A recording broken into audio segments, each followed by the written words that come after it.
Hola a todos, llegamos a la tercera parte de este tema 4. Vamos con estas teorías que explican cómo es la percepción espacial. Ya mencionábamos al principio del tema que había dos teorías principales que se peleaban entre sí, el constructivismo y la teoría de la percepción directa de Gibson. Primero os voy a dar unas breves pinceladas de cada una y luego las vamos a ver en acción para explicar el fenómeno de constancia del tamaño. Vamos a ello. La teoría del constructivismo la inició Helmholtz, es más bien casi un enfoque paradigma, aunque no está tan relacionado como puede parecer con el constructivismo de desarrollo. Sí que es cierto que nos habla de que nosotros construimos la percepción, no es algo que nos viene dado de fuera al modo empirista, sino que hacemos una construcción de ello. En este sentido, la imagen retiniana es bidimensional y es ambigua, es decir, no nos queda claro qué es lo que nos está diciendo. Para ello tenemos que completarla, construirla a través de aprendizaje, memoria y todas estas claves de profundidad que hemos visto. En particular, la tercera dimensión es algo que se construye, porque lo que percibimos a través de la retina es algo puramente bidimensional. Esto es lo que nos dice el constructivismo. Por otro lado, la teoría de la percepción directa, o también llamada teoría ecológica, cuyo principal adalid es Gibson, nos dice que el estímulo no es ambiguo. El estímulo contiene toda la información necesaria para tener una percepción completa del mundo exterior. No hace falta memoria, no hace falta aprendizaje y no hace falta esas cosas que llamaban claves de profundidad. Gibson sí que utiliza algunas de ellas, pero no las considera como meras claves, meras señales, sino que es algo que ya está en el propio estímulo. Ahora veremos cómo. Por otro lado, para Gibson, la luz no es simplemente una impresión de energía en los receptores, no es una activación de receptores, sino que, decíamos también en el tema 1, transmite información a través de su estructura, de las propias leyes en base a las que funciona, de un poco cómo cambia y cómo no cambia cuando nos movemos, cuando cambiamos de perspectiva, cuando los propios objetos se mueven. Todo eso transmite información, no es simplemente la activación de los receptores. Por otro lado, esta información, ya lo he mencionado un poquillo, hay que percibirla haciendo este tipo de cosas, cambiando de perspectiva o atendiendo al objeto cuando se mueve. Evidentemente, decía Gibson que un estímulo de laboratorio, que es una cosa gris, quieta y hipercontrolada, pues está desprovista de todo tipo de riqueza, de toda esa información que Gibson asume que tiene un estímulo. Y por tanto, que Gibson asume que no necesitaría ningún tipo de proceso adicional. Muy bien, vamos entonces con qué es esto de la constancia del tamaño, o como yo prefiero llamarlo, por qué las fotos a la luna salen tan mal. La constancia de tamaño es un efecto perceptivo por el cual vemos las cosas de más tamaño del que en realidad son, en el sentido de que a medida que se alejan de nosotros, su tamaño se mantiene constante. Esto en realidad no es tan así, o sea, la percepción suele ser que el tamaño se hace pequeño, pero se hace pequeño de una manera mucho más lenta a como se debería hacer si simplemente viésemos lo que hay en nuestra imagen retiniana. ¿Cómo podemos probar esto? Si cogéis un móvil y alejáis vuestro dedo de vosotros, os puede dar la sensación de que, bueno, el dedo nos hace muy pequeño. Pero si lo miráis a través de la cámara del móvil y de nuevo alejáis el dedo de vosotros, podréis notar cómo el empequeñecimiento del dedo es muchísimo más pronunciado. Esto también podéis hacerlo con un boli o con cualquier otro objeto. Pero la idea es, poniendo la cámara delante, se ve que se empequeñece mucho más rápido y cuando no está la cámara delante, hay una sensación como que el dedo tiene siempre el mismo tamaño o en todo caso que se hace pequeño muchísimo más despacio.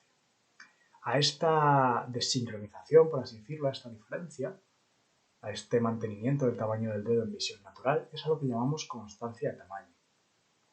Y desde luego es evolutivamente interesante, porque tenemos una percepción más realista. Nuestro sistema perceptivo corrige la imagen retiniana para que percibamos un tamaño más real, más acorde al tamaño que tienen las cosas en el mundo real si las tuviésemos cerca. Y os pongo el ejemplo de que si un perro rabioso se acercase hacia nosotros, el hecho de que tengamos constancia de tamaño nos permite calibrar mejor lo grande que es y si nos conviene enfrentarnos a él o salir corriendo. Entonces, aquí os pongo un ejemplo un poquito visual. Una pelota que tengo yo en el patio, ¿cómo la veo si la miro a través de la cámara? Pero qué sensación, qué tamaño me parece a mí que tiene en realidad cuando la miro normal. Y un poco cómo comparo una con otra. Es decir, si la miro a través de la cámara, me parece así de pequeña. Cuando la miro sin la cámara, me diría que en comparación a lo que veo en la cámara, tiene este tamaño de aquí. Y aquí os dejo un poco lo que os he contado antes, cómo comprobar esta constancia de tamaño. En cierto modo, lo que hace la cámara del móvil es que nos permite percibir directamente la imagen retiniana, sin que ocurran lo que lo que Helmholtz llamaría una inferencia inconsciente. Una forma fácil de ver esto es que la constancia de tamaño es una inferencia inconsciente, que es la explicación que veremos en unas diapositivas que provee el constructivismo de ello. Pero la cosa es que es un proceso inconsciente que ajusta nuestra percepción para que percibamos que algo es del tamaño que tiene en realidad en lugar de ser el tamaño correspondiente a la distancia a la que está y la impresión que genera la retina. Impresión de imprimir. Muy bien.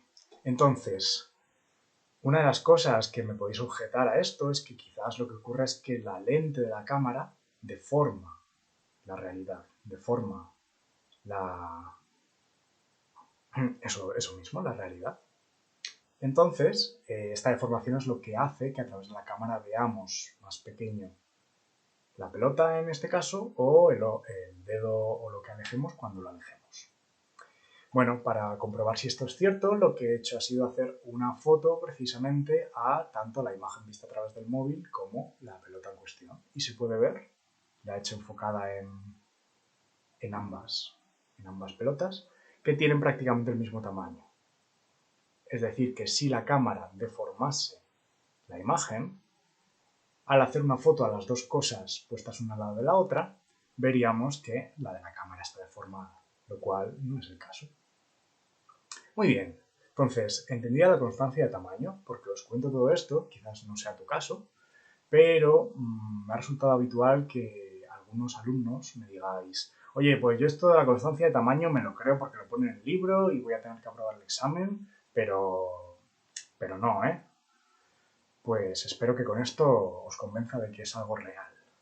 Y es algo real porque hace que las fotos a la luna salgan mierda. Tú ves la luna, crees que tiene un tamaño mayor al que tiene en realidad, porque claro, haces esa inferencia inconsciente de que como está lejos en realidad es más grande, pero cuando vas a hacer la foto es un puntillo luminoso decepcionante. Sí. Muy bien. La constancia de tamaño en versión técnica. Consiste en que el tamaño aparente de un objeto no se reduce a medida que lo alejamos, hasta cierta distancia. Es decir, que a medida que alejamos el objeto, el tamaño se mantiene constante. La realidad, vista experimentalmente, es que, bueno, sí que hay una cierta reducción.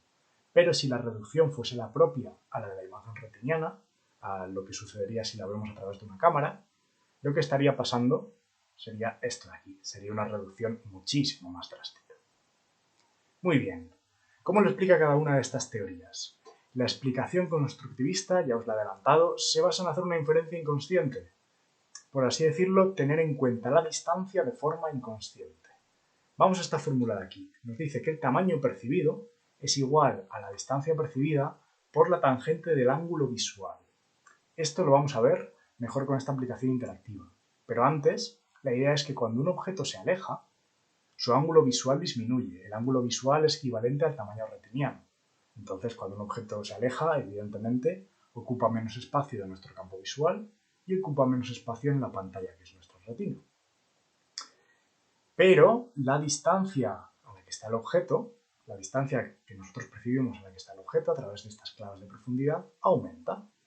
El objeto se aleja, por tanto lo percibimos en más distancia, pero su tamaño retiniano su tamaño retiniano o ángulo visual es menor. Y por ello el tamaño percibido, haciendo el cálculo a través de la distancia percibida y la tangente del ángulo visual, es el mismo. Vamos a verlo con esta pequeña aplicación interactiva. Tenemos aquí este ojito maravilloso y dos objetos, el objeto rojo y el objeto azul. vamos a poner que el objeto rojo y el objeto azul tengan el mismo tamaño. Entonces, la idea es que el tamaño se mantiene constante, es decir, que el objeto rojo y el objeto azul tienen el mismo tamaño y nosotros, por el fenómeno de constancia de tamaño, lo vamos a percibir igual. Y esto es así porque a la hora de decidir qué tamaño tiene objeto rojo y objeto azul, utilizamos tanto el ángulo visual, que es equivalente a el tamaño de la imagen retiniana. Vamos a comprobarlo aquí. O sea, si yo cambio el ángulo visual, podéis ver en esta parte de aquí que está cambiando. A menor ángulo visual, menor tamaño retiniano. A mayor ángulo visual, mayor tamaño retiniano. Entonces, yo tengo en cuenta el tamaño retiniano y la distancia. Y al tener en cuenta las dos cosas, calculo el tamaño real del objeto. En este caso, el ángulo visual es mayor, el tamaño visual es mayor, el tamaño retiniano es mayor, pero la distancia es menor. Entonces, volviendo a la formulita, como la distancia es menor, pero el ángulo visual es mayor, uno que baja por otro que sube, la cosa se equilibra, el tamaño percibido sigue siendo el mismo. Por tanto, aunque el tamaño retiniano cambie, como nosotros podemos saber a través de todas estas claves a qué distancia está el objeto, lo tenemos en cuenta y hacemos una especie de razonamiento inconsciente que viene a ser: claro, como ese objeto está lejos, lo voy a ver más pequeñito en mi ojo, pero en realidad va a ser más grande. Por tanto, en lugar de tener que hacer este razonamiento conscientemente, ya lo hago inconscientemente y se lo saco al jefe, al córtex prefrontal consciente, con el razonamiento hecho. Se lo muestro lo grande que en realidad es. Esto es un poco lo que sucede, y a esto se refiere la explicación constructivista. Se construye la percepción. No se percibe el tamaño retiniano, el trocito de la retina que ocupa nuestro ojo, sino que se hace una construcción teniendo en cuenta la distancia a través de esta fórmula y se presenta el objeto a nuestra conciencia ya con un tamaño más parecido al real. La luna se presenta con un tamaño más gordo del que en realidad tiene. Vale, ¿esto cómo se ha probado? Tenemos dos experimentos famosos en este sentido, o dos elementos, porque por un lado uno es un experimento, el de Holloway-Boring, y por otro tenemos la ley de Emert, que nos dice, de nuevo a través de esta fórmula, que si el ángulo visual se mantiene constante y la distancia percibida aumenta, como este lado de la ecuación está aumentando, el tamaño percibido también tendrá que aumentar. Y esto vamos a probarlo con el fenómeno de posefecto de claridad. De nuevo tenemos aquí a un posefecto. ¿Qué significa un posefecto? Efecto que sucede después de, y siempre es después de mirar durante mucho tiempo una cosa, que las neuronas encargadas de percibir esa cosa se cansen y entonces dejemos de percibirlo tan bien como antes, perdamos sensibilidad a ello.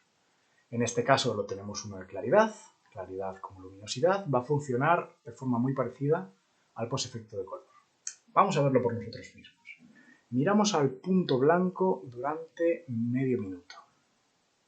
Tenemos que mantener ahí la mirada en ese puntito fijo y aguantar ese medio minuto. Ya queda menos, yo lo voy revisando, yo os avisaré cuando sea el momento. Y lo que vamos a ver va a ser como un círculo más blanco y más luminoso. Al fin y al cabo llevamos percibiendo negro mucho tiempo. Cuando cambiemos estaremos más insensibles al negro y veremos las cosas más blancas de lo que en realidad lo son. Entonces, en cuanto acabe esta frase, cambiamos al punto negro del otro lado. Ahora, vale, y podemos ver, sobre todo si parpadeamos, ese círculo más luminoso. Ahora, si en lugar de mirar la pantalla miramos a la pared de detrás, podemos notar que ese círculo más luminoso se ha agrandado. Tiene un tamaño mucho más grande que cuando mirábamos a la pantalla, que de hecho si volvemos a mirarla, el círculo vuelve a ser más pequeño. Este cambio de tamaño es la ley de Emert. Vamos a verlo un poco más en detalle. Si el ángulo visual se mantiene constante, en el sentido de que la parte retiniana afectada por el posefecto es siempre la misma, y la distancia se aumenta, que es lo que hacemos cuando pasamos de mirar a la pantalla a mirar a la pared de detrás, entonces el tamaño percibido aumenta también, que es lo que ha sucedido al ver que ese círculo más brillante, más claro, se vuelve más grande cuando aumentamos la distancia. He aquí la ley de Merth. Muy bien, segunda parte, el experimento de Holloway-Boring. Aquí tenéis la disposición de este experimento.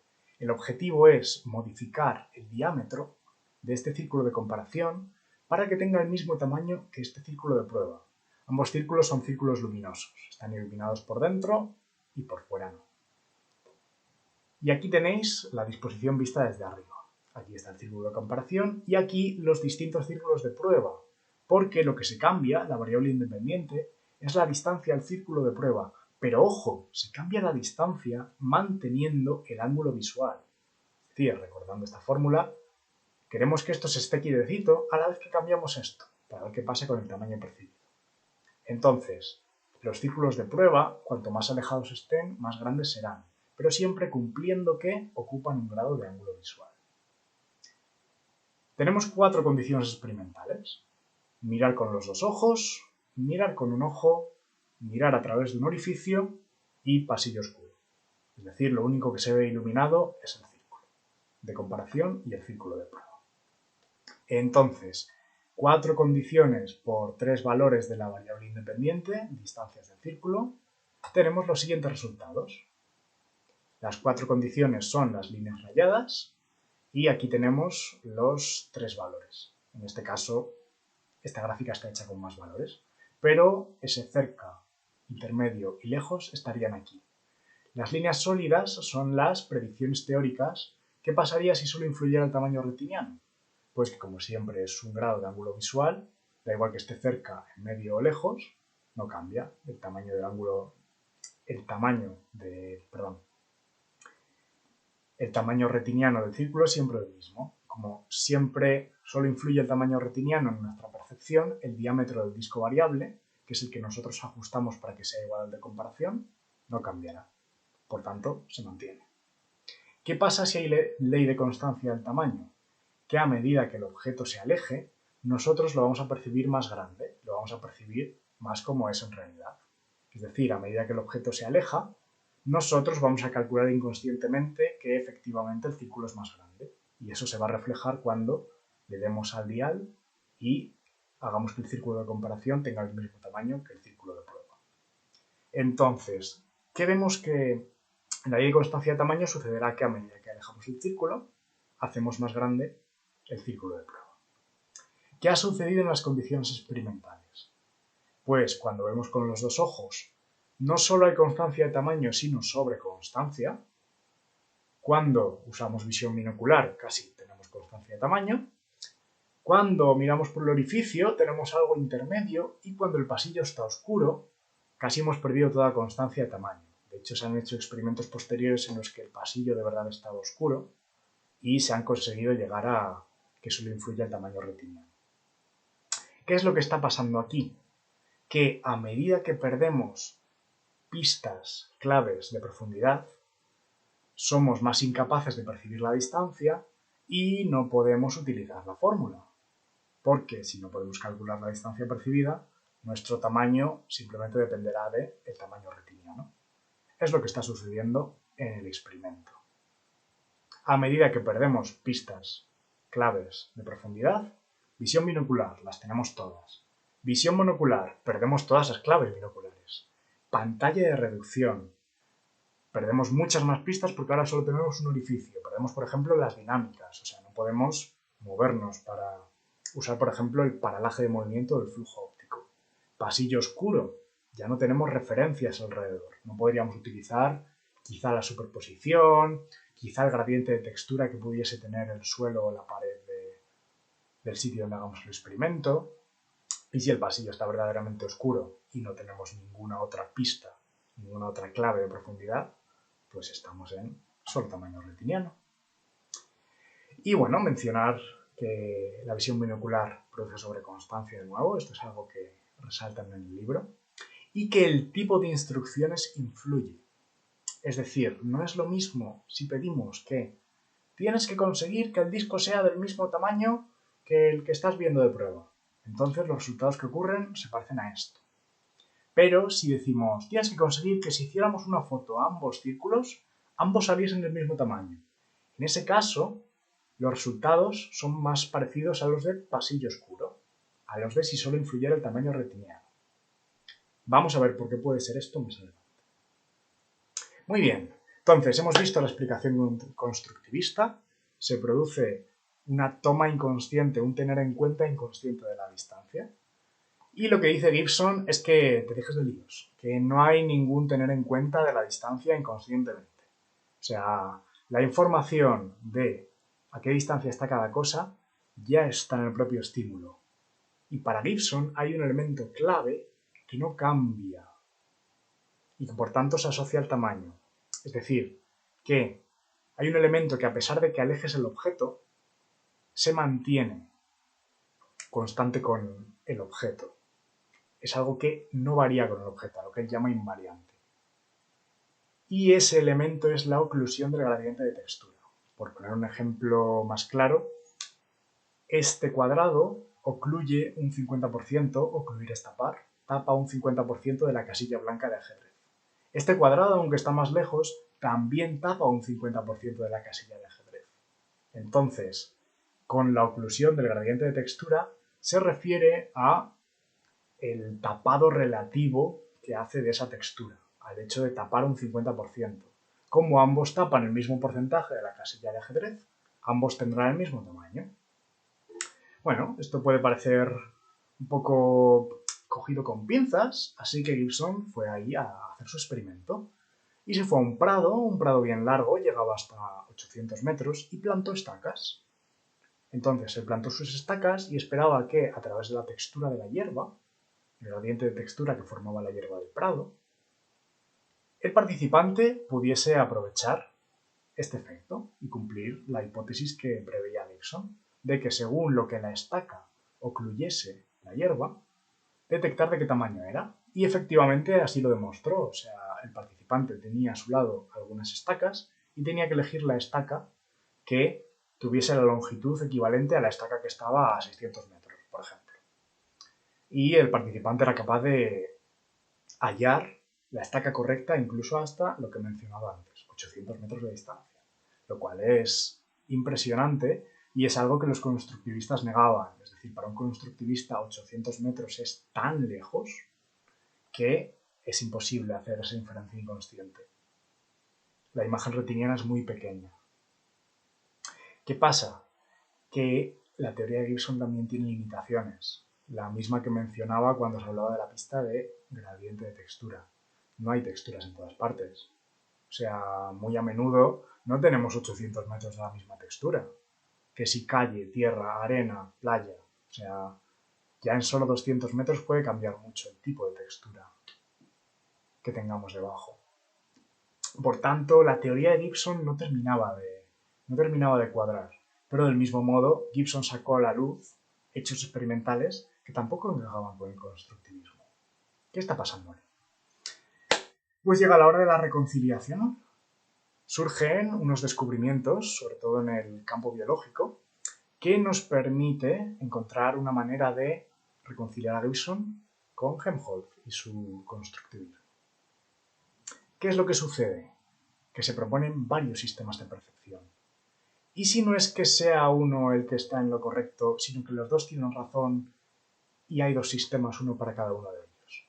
Neisser fue el primero en proponer esta idea, que en su lugar propone tres sistemas. Nos dice que hay un sistema de control de acción, que sería equivalente al ecológico de Gibson, y uno de discriminación, que sería el constructivista. Y también propone un tercero de interacción social, pues para relacionarnos los unos con los otros.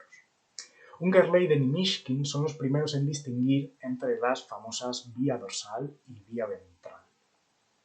Y Joel Norman es el principal contribuyente a esta equiparación que relaciona lo dorsal con la teoría ecológica de Gibson y lo ventral con la teoría constructivista.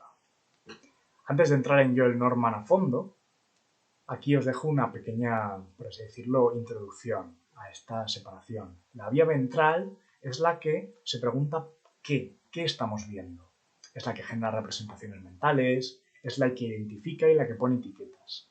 La vía dorsal, en cambio, se pregunta dónde y se encarga de dónde está cada cosa, en qué posición se encuentra y coordinar el movimiento. Al fin y al cabo, si queremos devolver una pelota al otro lado del campo con una raqueta, tenemos que coordinar el movimiento y saber dónde está la pelota y la raqueta. A este tipo de cosas se dedica la vía dorsal. Muy bien. Antes de entrar en el meollo de esto, hay que distinguir, o os quiero mencionar, mejor dicho, qué son las disociaciones neuropsicológicas, que me quiere sonar que ya las habéis visto en psicobiología y en psicopatología, pero sí que es verdad que no pondría la mano en el fuego por ello, así que voy a entrar completamente a qué es esto. Es una técnica neuropsicológica para relacionar áreas cerebrales con funciones. Entonces nos sirve para saber si una zona del cerebro particular se encarga de una función en particular. ¿Y cómo se hace? Pues a través de estudios de lesiones. Si esta zona está lesionada y una determinada función ha empeorado, por ejemplo, aquí tenemos una lesión en la zona occipitoparietal. Esta zona es en la que se cree que está la vía dorsal. Pues una tarea de coordinación visomanual será perjudicada respecto a un grupo control, mientras que una tarea perceptiva, que es de la que se encargaría la vía ventral, no quedaría perjudicada. Entonces, esto nos apoya la idea de que puede haber una relación entre la zona occipitoparietal y, perdón, el occipitoparietal no está ahí, sino que está más bien por abajo y al lado. Apoya la idea de que pueda haber una relación entre la zona occipitoparietal y la coordinación visomanual. Pero no es nada seguro, porque podría ocurrir que la coordinación visomanual sea una tarea tan complicada que requiera el uso de todo el cerebro, y que el hecho de que el cerebro esté lesionado sea lo que haga que la coordinación visomanual empeore.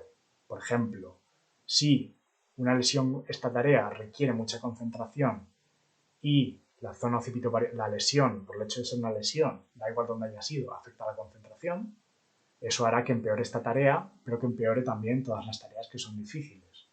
Por tanto, no nos aísla ese caso, no es capaz de descartar que simplemente la lesión haya provocado una reducción del rendimiento general, como puede ser el factor G en inteligencia, como si tuviese golpeado el factor G de rendimiento, y por tanto esta tarea, que es muy difícil, se rinde peor. Y no podemos distinguir que sea una lesión al rendimiento general o una lesión específica de esa área. Para solventar este problema, buscamos una disociación doble, que consiste en encontrar el área complementaria. En este caso, la coordinación visomanual iría con la vía dorsal y con esta lesión en la zona occipitoparietal, y una tarea perceptiva iría con una lesión en la zona occipitotemporal que es asociada a la vía ventral.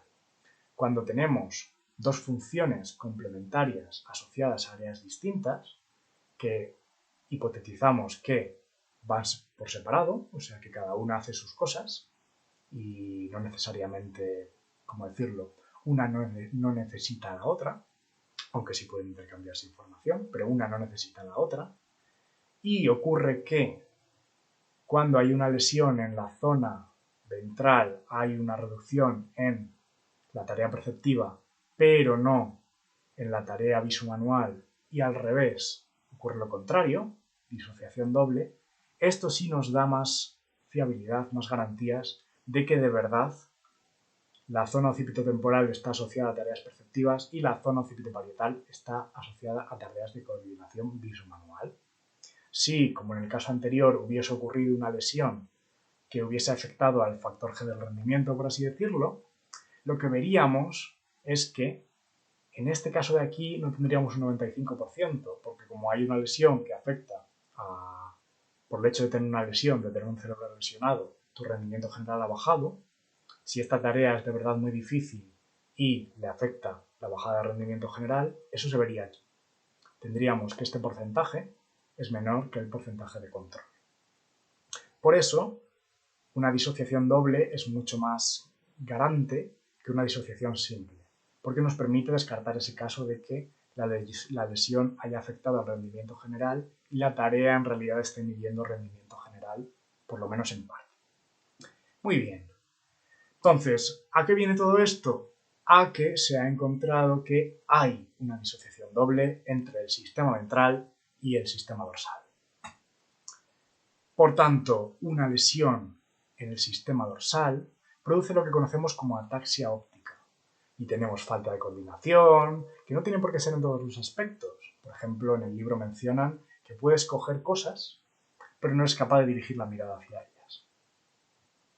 Y otro ejemplo es que se puede describir el tamaño del objeto, que esto es algo propio de la vía ventral, que es, pero no puedes abrir la mano lo suficiente como para cogerlo.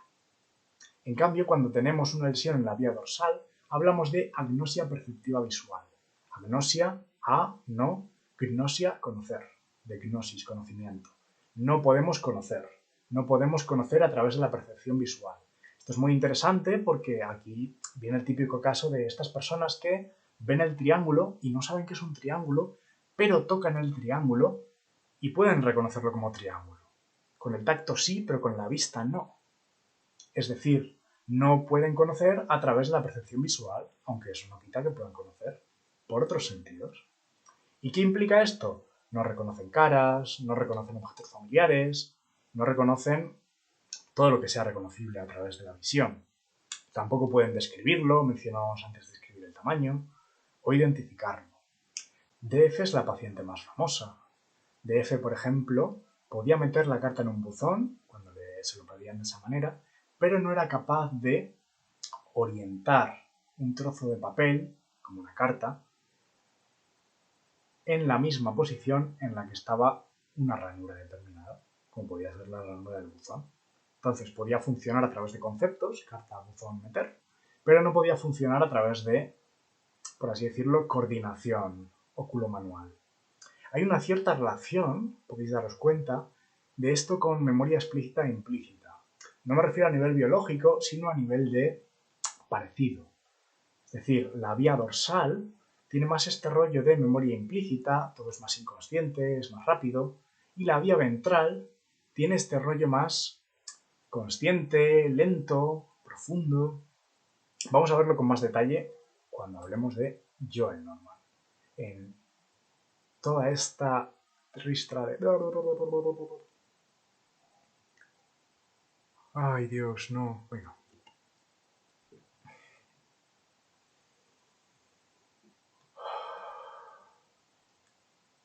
DF es la paciente más famosa.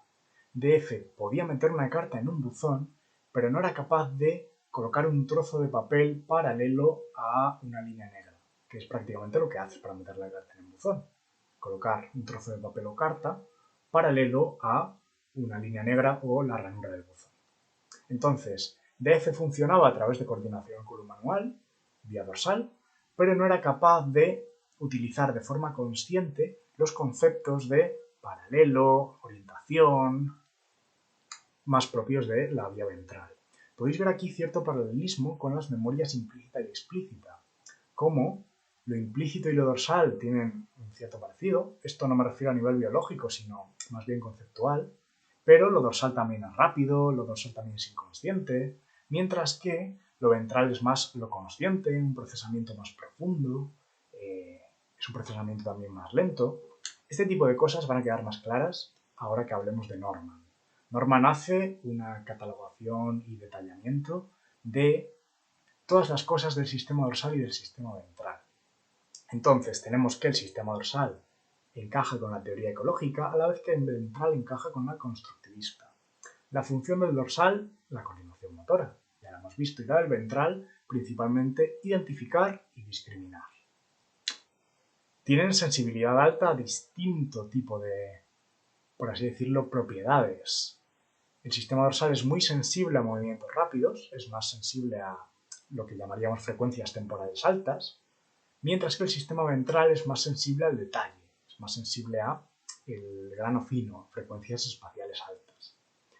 La visión del dorsal abarca todo y especialmente también sensible a la periférica, es capaz de gestionarse bien en la periferia, mientras que el sistema ventral funciona principalmente en la visión central. Al fin y al cabo, cuando queremos identificar o discriminar algo, lo ponemos en el centro de nuestra visión, lo fijamos en el punto de fijación.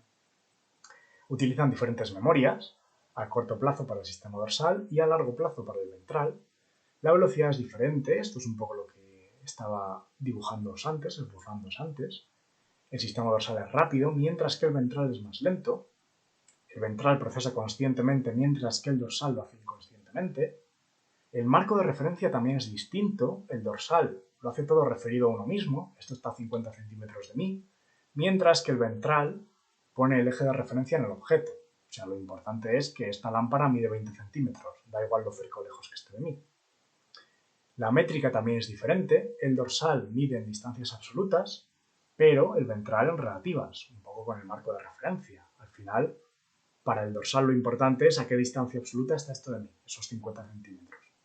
Pero para el ventral puede ser interesante saber que la diferencia entre una farola y una lámpara de mesa es que una es mucho más grande que la otra, independientemente de los tamaños exactos y absolutos de cada una de ellas.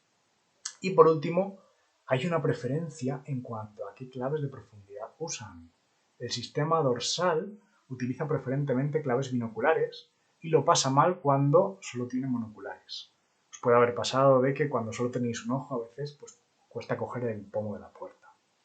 En cambio, el sistema ventral es mucho más flexible en ese sentido. Prefiere las monoculares pictóricas, pero no lo pasa mal si no las tiene y si tiene que aprovecharse de otras. Muy bien, ¿qué os pueden preguntar de estas cosillas? Porque entiendo que es una tabla larga y puede ser un poquillo difícil de coger entera. Pues por ello no os preocupéis, porque lo más habitual es que cuando hacen preguntas de este estilo meten varios factores y os dicen ¿qué es lo que Norman asoció al sistema dorsal? Y una alternativa de respuesta puede ser que es más sensible a frecuencias temporales altas, que su visión es central y que su memoria utilizada es a largo plazo. Y en este caso es una alternativa incorrecta, porque estas dos son en realidad del sistema ventral. Y un poco, yo creo que lo más interesante para distinguir entre una y la otra es quedaros con el feeling, con esto que os mencionaba antes de que el dorsal tiene este rollo a memoria implícita, inconsciente, rápido, corto plazo, mientras que el ventral tiene este rollo más memoria explícita, consciente, lento, a largo plazo, identificar y discriminar. Decíamos antes que es la que se encarga de hacer representaciones mentales permanentes. Este tipo de cosas. Muy bien. Más allá de esta catalogación de los dos sistemas, Norman menciona algunos apuntes importantes. Por ejemplo, cómo el sistema dorsal encaja muy bien con las affordance de Gibson. Al fin y al cabo es un sistema que se encarga de coordinar los movimientos. Entonces, las affordance de Gibson, que os recuerdo se refería a las propiedades funcionales de los objetos, qué podemos hacer con ellos. Yo esta silla me puedo subir a ella, me puedo sentar, me puedo poner de pie encima de ella, me puedo meter debajo de la silla. Todas esas cosas que puedo hacer con la silla son las affordance. Entonces, el sistema dorsal se encaja precisamente de eso. Puedo empujar la silla, puedo levantar la silla, puedo meterme debajo de la silla. Todas esas cosas relacionadas con posiciones y con coordinación motora. Que Gibson apuntase este aspecto de las affordance tiene sentido para un sistema cuya función es precisamente moverte y utilizar cosas del entorno. Por otro lado, Norman propone distinguir las claves de profundidad en, por un lado, las que serían claves como tal, que son las que usa el sistema ventral, y las invariantes, que son las que utilizaría el sistema dorsal. Las diferencias serían que las claves son aprendidas y utilizan inferencia. Por ejemplo, el tamaño familiar. El tamaño familiar es algo que aprendemos e inferimos por el hecho de que sabemos cómo es una persona, a qué distancia está. En cambio, las invariantes son innatas y son directas, como puede ser, por ejemplo, la acomodación. A través de la contracción del músculo sabemos directamente a qué distancia está algo. O aquí podría ser también el gradiente de textura. Al fin y al cabo, las invariantes son las de la teoría ecológica de Gibson. Gibson, de hecho, llamaba la oclusión del gradiente de textura el invariante que utilizábamos para el tema de la constancia de tamaño. Hay que señalar que ambos sistemas actúan de forma integrada, aunque sí que es cierto que tienen una disociación doble. Cuando los dos funcionan bien, se pasan información. Al fin y al cabo, mejor trabajar juntos que por separado. Y también trabajan con los mismos componentes, aunque ambos utilicen funciones diferentes. Por poner una metáfora así graciosilla, es como decir que son dos niños diferentes que utilizan las mismas piezas de Lego. El niño ventral utiliza las piezas de Lego para hacer una manzana de Lego y el niño dorsal coge las piezas de Lego, las pone en un tirachinas y las usa para tirar la manzana de un árbol. Por último, respecto a lo que mencionábamos sobre las instrucciones de la constancia del tamaño, teníamos dos tipos de instrucciones, las objetivas y las retinianas. Esto es fácilmente explicable a través de los sistemas dorsales y ventrales, del sistema dorsal y ventral. Cuando damos instrucciones objetivas, consiga que esto sea del mismo tamaño, estamos llamando al sistema ventral. Idea de tamaño, que este tamaño sea igual a este otro tamaño. Cuando decimos que cuando le hagas la misma foto, tengan ambos el mismo tamaño dentro de la foto, estamos llamando al sistema dorsal. Por eso, la constancia de tamaño no se da cuando llamamos al sistema dorsal y la constancia de tamaño sí se da cuando llamamos al sistema ventral. Muy bien. En esta línea hay ilusiones visuales que solo afectan uno de los dos sistemas. Podemos verlo aquí con la ilusión de Ebbinghaus. En esta ilusión, el círculo central parece más pequeño en este que en este. Pero, si pedimos, esto se hizo en un experimento, a los participantes que hagan como que van a coger el círculo central, la apertura que hacen de los dedos es la misma en los dos casos. Al pedir coger ese círculo central, lo que hacemos es llamar al sistema dorsal, utilizar ese sistema dorsal. Y eso, el sistema dorsal, no se ve engañado por esta ilusión. No se conoce exactamente la causa, pero se sospecha que el sistema ventral, al pasar por procesos de agrupamiento y agrupar estos pequeñitos con estos grandes, estos pequeñitos con los pequeñitos y estos grandes con los grandes, es el punto en el que se ve afectado por esta ilusión, por los procesos de agrupamiento. Y con esto acabamos este extenso tema. Llegamos al final de este profundo tema 4. Espero que hayáis aguantado bien y de nuevo recordaros que aquí acaba lo más duro de percepción, la parte más física ya la hemos dado, lo que queda, si os ha costado lo físico, os va a costar mucho menos y espero que os esté yendo muy bien. De nuevo recordaros que cualquier duda no os cortéis en enviarme un correo y mucho ánimo.